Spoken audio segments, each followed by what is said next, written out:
Hello, ladies and gentlemen. I did not want to record this in post-commentary, but I sort of screwed up and the audio is messed up for this video.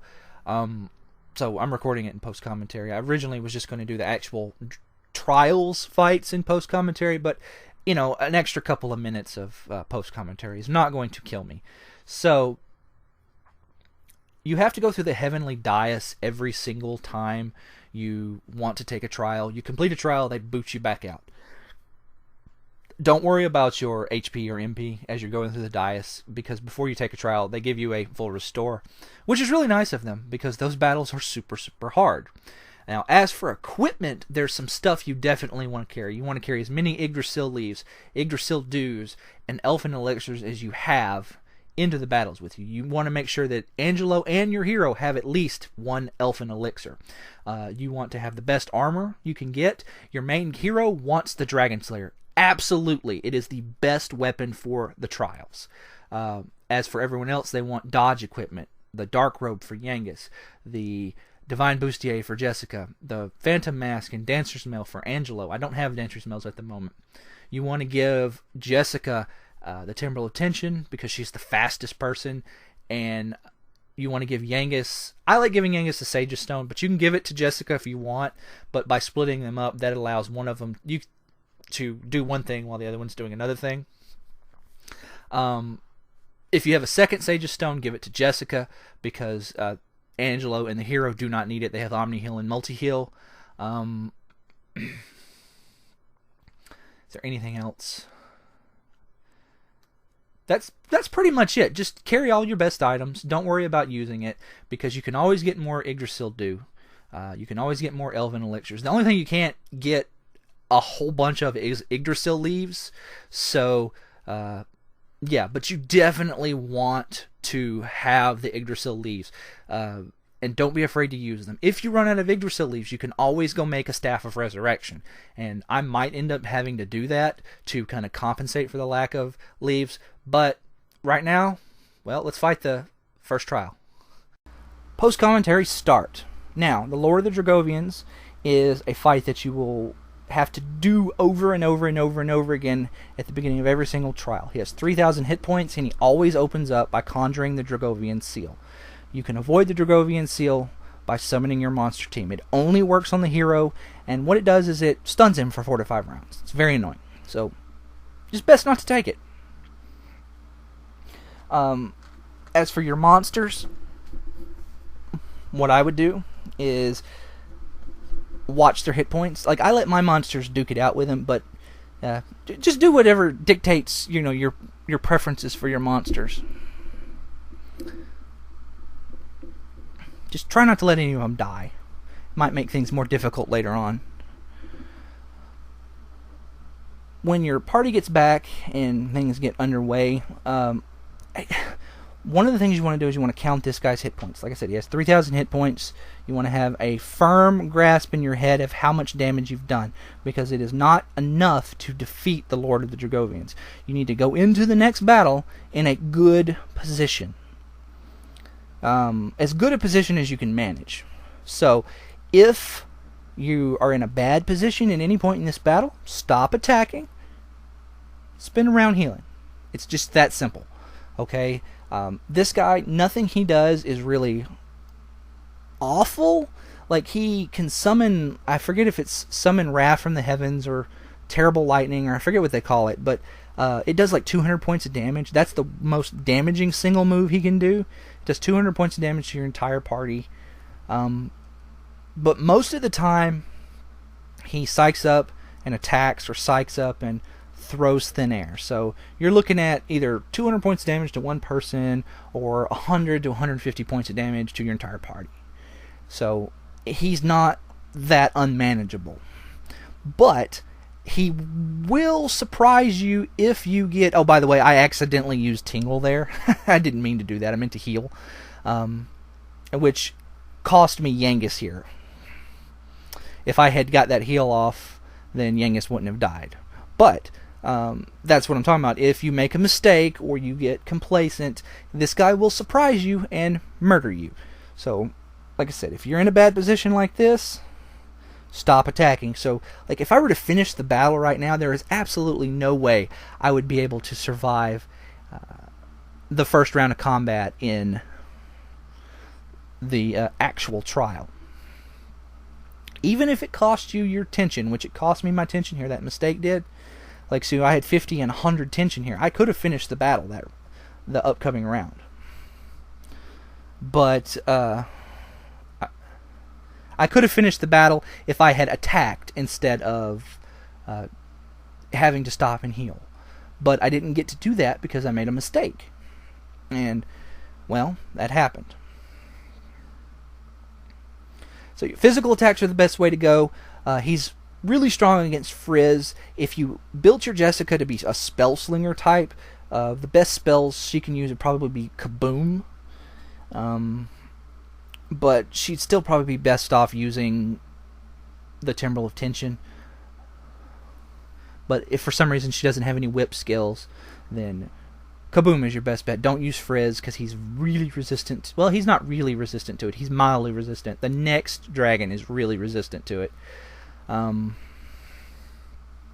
think it's kind of a dick move to make bosses immune or resistant to, like, the Frizz spell, since it's basically the mage's bread and butter in Dragon Quest games, and it always irritates me when they do that. Anyway, we're about to finish him off here. He's almost dead.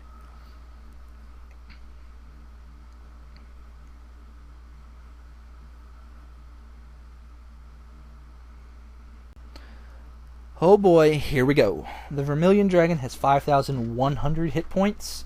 He gets 2 attacks per round. He can make desperate attacks, breathe scorching flames, yell at you very intimidatingly, and cast Giga Flash. The most dangerous thing this guy can do is not the breath attack, because you can have that with Insolotl, but it's the desperate attack.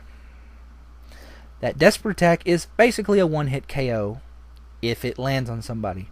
It will do 450 points of damage, pretty much guaranteed. And if you've got less hit points, not even Yangus can survive one of this guy's desperate attacks for me. So, your best bet is to just kind of revive the people and go on. The only thing you can do to mitigate that is put the dodge equipment on people, which is why Jessica has the Divine Bustier on versus, say, a Metal King armor, which would have better breath protection. Angelo's got his Phantom Mask on. Yangus has the Dark Robe on. You want to have that on to have a chance to dodge. Unfortunately, this leaves your hero out in the cold when it comes to those. But there's nothing you can do about it, so there's no sense in crying over it. There is one bright side to having your hero be constantly desperate attacked.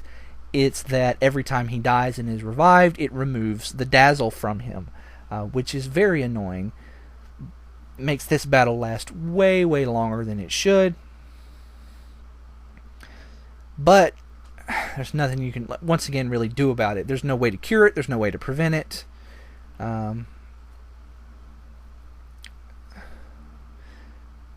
Well, I say there's no way to prevent it. One of the rings might prevent it, but honestly, equipping that ring over, say, the Meteorite Bracer it's not worth it, I don't think. The Dazzle Flash it's annoying, but it's easy enough to work around. And you might not can tell it, since I am desperately fighting to stay alive here, but everybody in my party has kind of a role to play when I'm fighting these dragons, and you can kind of get a general sense of what I'm going to do in every single one of these boss battles from watching this one. Angelo is there. He's pretty much full-time healer. He's not going to do anything else but heal and cast the occasional kabuff. I mean, there's really nothing else for him to do. He does have some decent attacks, but he's not going to have time to do it. You've got to keep everybody's hit points up. You've got to revive everybody when they get desperate attacked. Thankfully, position in party does dictate how often you are attacked, so Angelo is the least likely one to be desperate attacked. Anyway, Jessica is there to cast Oomph, and use the Timbrel of Tension. Occasionally, I'm going to want to use Acceleratl. And the reason for that is, of course, so that Angelo is faster than the boss, and he can revive people, he can heal people, and all that. Yangus is there to do incremental damage to the boss with Helm Splitter and keep his defense sapped. The difference in damage, because of all the multiplication involved in using the Dragon Slayer and Dragon Slash, the defense that you remove causes massive, it's a huge amount of damage increase. It's just huge. Like, you're talking like 400 or 500 extra points of damage every time my hero attacks. It's huge. You definitely want to sap the boss. Keep him sapped. Of course, my hero is there to attack. You want to attack at least 20. You don't want to wait too long, because if he intimidates, you lose it. If he kills you, you lose it. So you want to just attack every other round. So you want to Timbrel, Tension, Timbrel, attack. Just like that.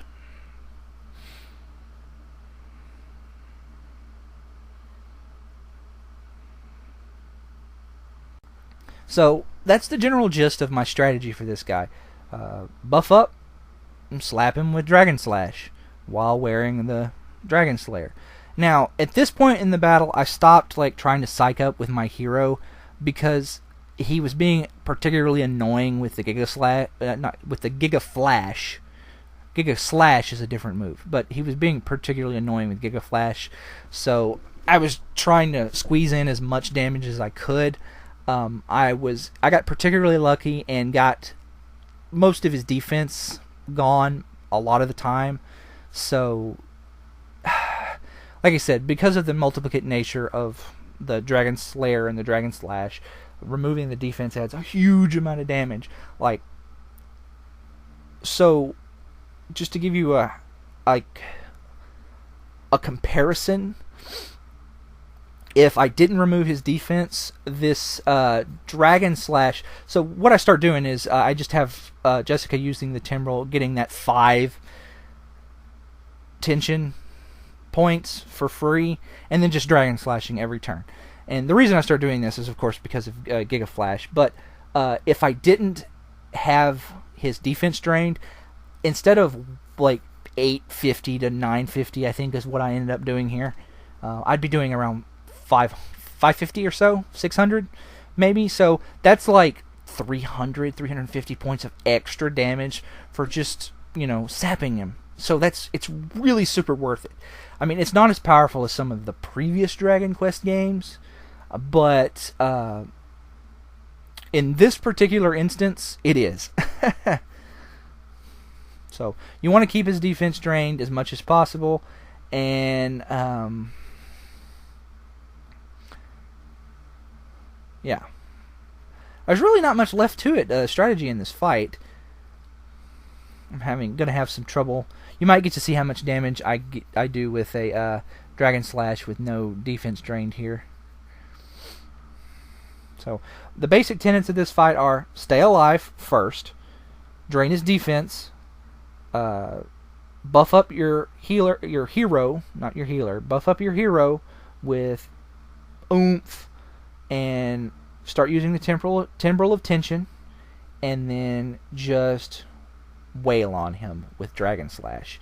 I think it's actually better to just attack as much as possible with Dragon Slash as opposed to having your hero psych up too. It's something that I kind of noticed that it works better, because I guess there's less room for failure. There's less chance of wasted turns, less wasted turns psyching up, because you're immediately using the tension that Jessica is producing for you. So if you psych up and then use the Timbrel of Tension, you've got 20 tension and you do more damage. However, if the dragon kills you, that's wasted. Whereas if you psych up, or if you use the Timbrel of Tension and then attack, you're not wasting any tension. And like I said, I just feel like that works out. That's something that I kind of just noticed in the middle of the battle that I didn't really put together in my head during my test run of the game way back in the day. And it wasn't in my notes. It's just something that was like, I bet you this would work better. So, but you can see the damage difference there for the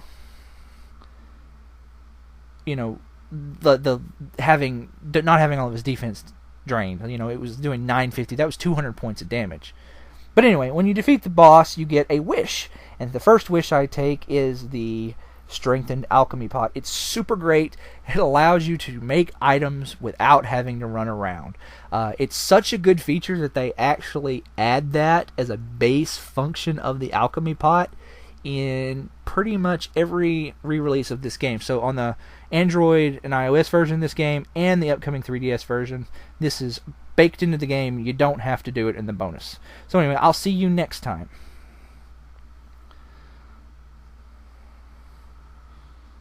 Bye-bye.